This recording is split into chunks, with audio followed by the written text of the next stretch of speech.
이건주 한국폐암한의회 회장님의 투쟁 연대사가 있겠습니다. 네, 한국폐암한의회 이건주입니다. 인사드리겠습니다. 앞에 여러 선생님들이 참 전문적인 좋은 말씀 많이 해주셨는데 저는 철저하게 비전문가 입장에서 몇 가지 말씀을 드리고자 합니다. 저는 한국폐암환의회를 섬기고 있는 이건주며 또한 네이버 블로그 바빌의 방을 쓰고 있습니다.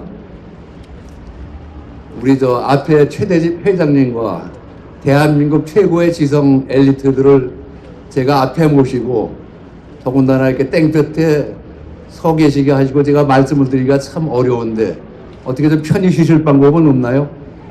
괜찮습니다. 감사합니다. 저는 2001년도에 진행성 위암 3기 진단을 받고 위절제 수술을 받았습니다. 그리고 2016년 7월 달에 다시 폐선암 4기의 진단을 받고 지금까지 항암 치료를 받고 있습니다. 감사하게도 임상으로 면역 항암제를 47번 쓰고는 내성이 왔고 그 뒤로 표준 항암제 31번째 그래서 전부 다 78번째 임상을 항암 치료를 지난주 수요일 날 마쳤습니다. 제가 2001년도에 위절제술을 받고 그때는 5년만이라도 더 살게 해주시면은 자녀들 결혼이나 시키고 불러주시면 가겠습니다 하고 했는데 2016년도에 폐암 진단을 받고 보니까 꼭 15년이 지났습니다. 하나님께서 말썽꾸러기 같은 저를 참 오래도 참고 기다려 주셨다는 생각을 했습니다. 2001년도에 위절제 수술을 받고 조국을 위해서 마지막 봉사를 한다고 월드컵 자원봉사를 신청했습니다. 인천공항에서 외국 VIP들을 영접하는 의전 업무를 맡았습니다. 그 뒤로 다니던 직장, 제가 위암 수술을 받을 때 여명을 잘해야 2년, 아주 희망적으로 영어로 옵티미스틱하게 봐서 2년을 받습니다. 빠르면 6개월. 그래서 다니던 대기업 임원 자리 내려놓고 오로지 그 신병 치료에만 전념을 했는데 2016년도에 제가 다시 폐암 진단을 받고 보니까 그 위암 수술을 받은 후에 똑같은 생각이 들더라고요. 마침 우리가 평창 동계올림픽이 있었습니다. 제가 정말 이 마지막 제가 봉사로 생각하고 평창 동계올림픽에 자원봉사를 할 수 있게 해 주십시오 했는데 그때가 1년 반 정도 남았습니다. 여명은 1년이었는데 좀 욕심을 부렸죠. 근데 다행히도 제가 면역항암제로 치료를 받으면서 평창 동계올림픽과 패럴림픽 자원봉사를 잘 다 마쳤습니다. 인천공항에서 오고 가시는 VIP를 대하면서 참 폼나는 자원봉사를 잘 했습니다. 제가 이렇게 보여도 해외 건설에 오래 있으면서 1977년도에 중동을 나갔었습니다.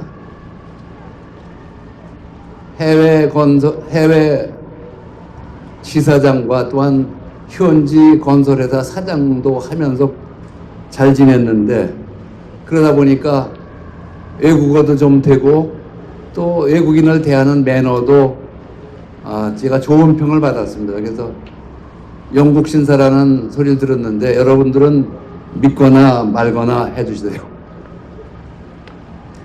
제가 폐암 진단을 받고 내가 아니면은 다음 분이라도 다음 환자라도 도움이 되겠다는 생각으로 임상을 약 이름도 제대로 묻지도 않고 따지지도 않고 임상에 응했습니다.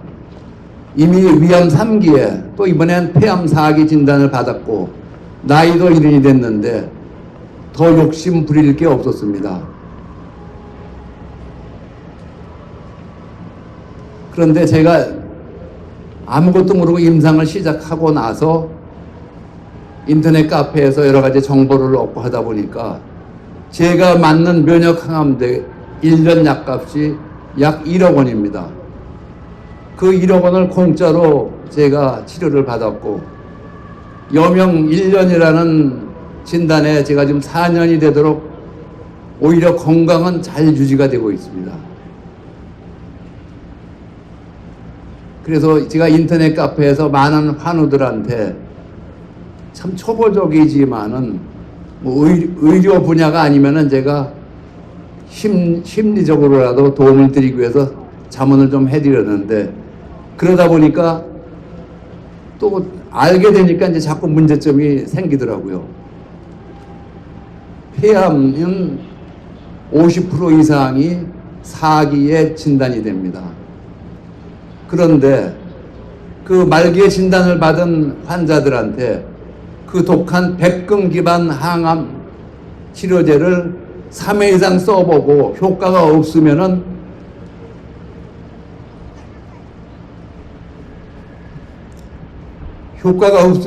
면역항암제를 급여화해야 된다고 합니다. 이거는 희망 고문이고 정말 치료의 골든 타임을 놓치고 고갈된 체력 가지고 투병을 하라는 얘기입니다.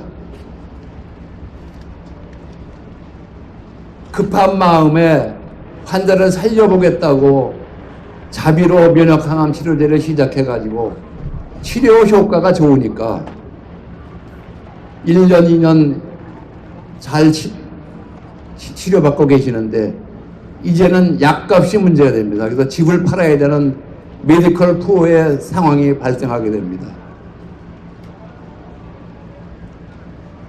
그래서 제가 참 공짜로 면역항암 치료제로 2년 가까이 치료를 받고 제가 그 효과를 제 몸으로 실증하고 있는데도 왜 필요한 환자들한테 이 나라에서 돈이 없다고 못 쓰게 하느냐 이러한 생각이 들어서 제 버킷리스트에 맨 위에 올려놨습니다. 면역항암제를 1차 치료제로 급여화하자. 이거는 내가 공짜로 치료받고 또한 얻은 삶의 그 기간을 참 의지할 곳 없는 우리 폐암 환자들을 위해서 제가 좀 도움이 되겠다 싶어서 나섰는데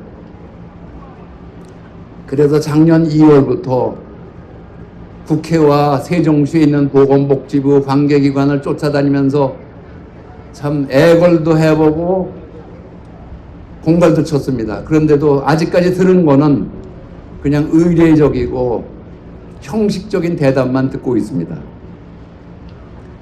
그래서 제 개인의 힘으로는 너무나 힘이 들어가지고 좀 더 조직적인 대응을 하자고 폐암 환우회를 만들게 됐습니다. 5월 9일 날 첫 출발을 했는데 그 첫 번째 행사로 급여화의 1단계인 건강보험심사평가원, 심평원이라고 그러죠. 원주에 있는데 지난 6월 16일 날 첫 행사로 심평원을 방문했습니다. 그래서 담당 주무실장님하고 부장님들, 그래 관계 직원들하고 앉아서 같이 미팅을 했는데 참 제가 우리나라 보건복지부와 건강보험심사평가위원회의 어려움을 참 차근차근 친절하게 설명을 잘 들었습니다. 결론은 이해해달라는 얘기입니다. 이해해달라는 얘기입니다.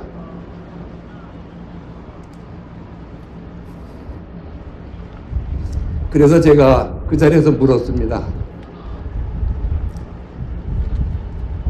여기에 계신 분들이 폐암 환자 당사자나 당신들의 가족이 폐암 환자라고 그러면은 저한테 해준 설명을 그대로 듣고 이해해달라는 그 요청을 받고 그대로 수긍하시겠냐고 물었습니다. 사람 생명이 경각에 달렸는데 이해해달라고 그럽니다.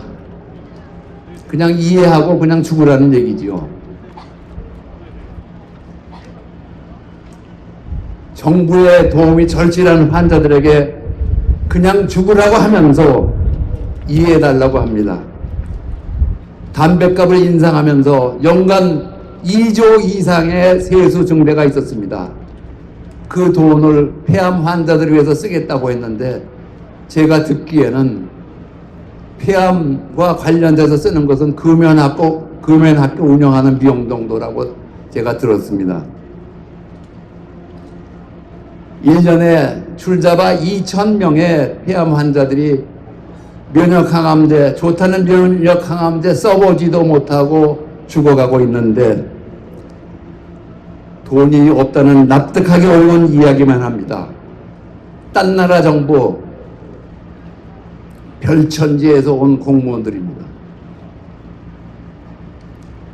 이번 행사에 관련해서 의사협회의 홍보 포스터를 본 일이 있습니다.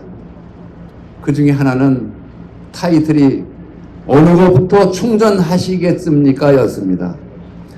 허울 좋은 수치인 보장성을 높이자고 정말 절실하게 필요한 부분, 임신, 출산 부분, 중환자 의료나 중증 외상 치료에는 문을 잠그고 있습니다. 어느 것부터 충전하시겠습니까?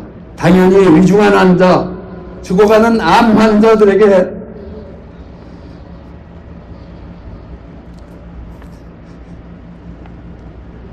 충전의 우선순위가 주어져야 합니다.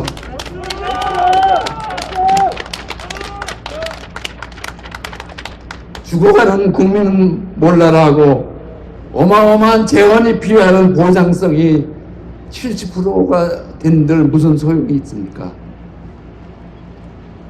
제가 2년 가까이 임상으로 치료를 받다 보니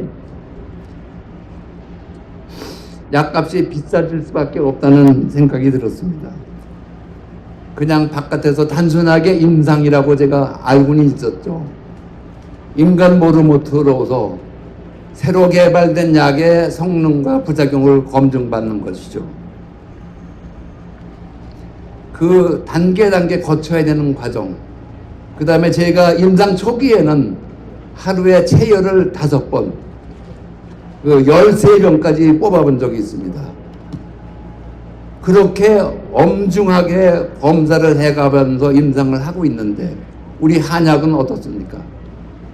전혀 검증 과정이 없는 것 같습니다.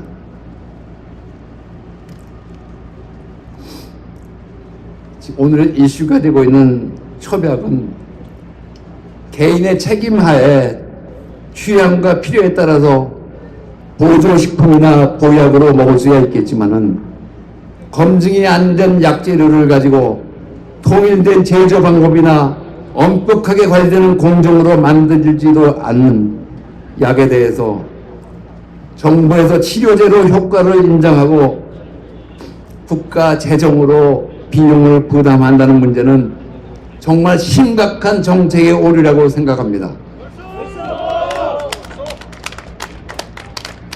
국민들의 건강관리를 위해서는 양약은 개발 과정부터 엄격한 통제하에 많은 과정을 거치면서 약의 효과는 물론 그 부작용까지 검증을 하고 GMP라고 하나요? Good Manufacturing Practice라고 그러거든요. 엄격한 법으로 정한 규정 아래 제조되는 양약에 비해서 원산지조차 불분명하고 제조 방법조차 검증이 되지 않은 한약과는 비교는 같은 방법, 같은 자와 저울로 재어서 판단을 해야 한다고 생각을 합니다. 국민들의 건강을 위해서는 한약의 조제와 유통에도 양약처럼 정부의 관리와 책임하에 엄격하고 철저한 관리가 반드시 이루어져야 한다고 생각합니다. 맞습니다. 인터넷 카페에서 보면은 죽음을 앞에 두고 살아가는 저희 암 환우들은 지푸라기라도 잡는 심정으로 카더라 통신까지 따라가면서 여러 가지 검증되지 않은 치료법들에 미혹되는 경우가 적지 않습니다. 그러나 그 과정과 결과에 대해서 누구도 책임을 지지 않습니다. 정부조차 방관하고 있습니다.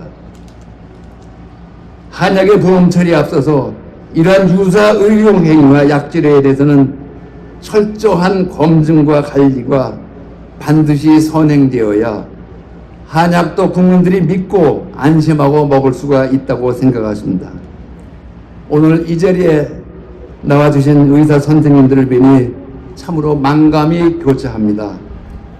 저희 환우들과는 불가분의 관계되신 의사 선생님들도 건강보험 재정이 적절하고 균형 있게 쓰이지 않는 것을 보시면서 얼마나 분통이 터지시겠습니까?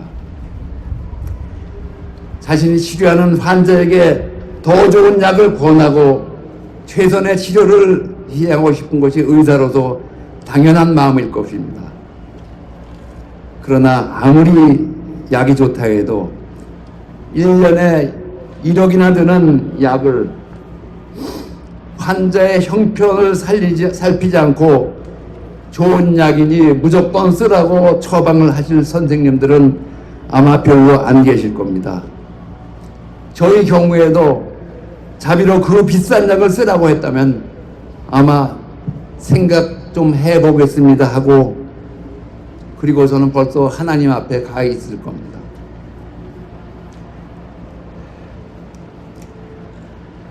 조금이라도 더 살아보기는 일념에 개의 구충제로 암을 고친다는 뉴스에 왜 환자들이 열광했습니까? 제가 저의 상식으로는 도저히 안 맞는 이야기임에도 불구하고 제가 카페에서나 쓰지 말라는 얘기를 못했습니다. 제가 국민일보에 인터뷰를 하면서 제가 마지막에 조금 차라리 오랫동안 써온 강황이나 이런 것을 드셔보는 게 차라리 낫겠다는 생각을 했더니 악플이 그냥 수도 없이 달렸었습니다. 전국 각지 의료진 여러분께서 너무나 수고해주고 계시는데 아직도 코로나19 사태가 심상치 않습니다. 이 자리를 빌어 수고를 해주신 여러 선생님들께 깊은 감사의 인사를 드립니다. 그럼에도 저희와 같은 중증 환자들의 불안감은 말로 표현하기가 어렵습니다.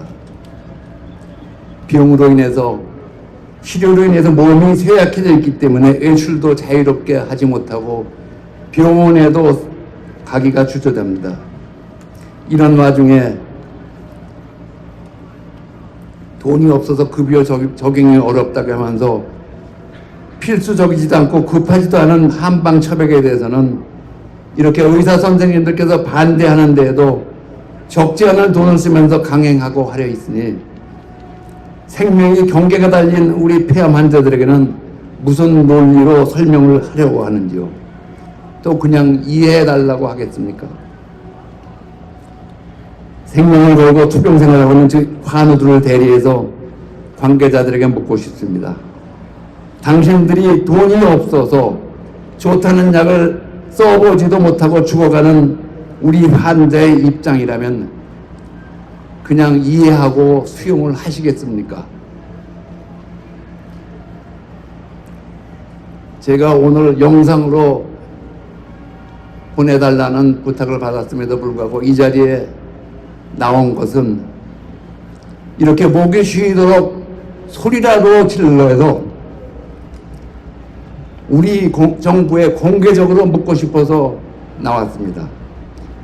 제발 건강보험이 국민 생명을 지키는 도구로 철저히 운영되도록 현명한 결정을 해주시기 바랍니다. 국민의 생명을 지켜야 하는 건강보험으로 정치를 하거나 사업을 해서는 안 됩니다. 소중한 세금, 보험 재정을 적절히 운영하여 주시기 바랍니다. 취재를 위해서 이 자리에 함께 해주신 수고하시는 기자분들께 간곡하게 부탁드립니다. 위정자들 또한 관계자들의 귀를 열어주셔서 저희들의 절박한 외침과 원성을 좀 듣게 해주십시오. 제가 아무리 나이 들고 돈도 없고 힘도 없는 천덕꾸러기 민초라도 제가 저와 저희 가족에게는 천하보다 더 귀한 생명입니다. 사람이 먼저다라는 정부라면 정말 어떤 사람이 먼저 보장을 받아야 하고 국가가 어떤 환자에게 더 도움을 주어야 하는 것인지도 세심하게 챙겨주시기 바랍니다. 보건복지부와 건강보건 관계자들에게 마지막으로 간절하게 당부드립니다. 국민들의 건강을 위해서는 한약의 조제와 유통에도 양약처럼 정부와 정부의 관리와 책임 아래 엄격하게 관리를 해 주셔야 합니다. 국민의 생명을 지켜야 하는 건강보험으로 정치나 사업을 해서는 절대로 안 됩니다. 소중한 시간을 나누어 주시고 함께해 주신 최 회장님과 임원님들, 그리고 이 자리에 함께해 주신 여러 선생님들 고맙습니다. 감사합니다.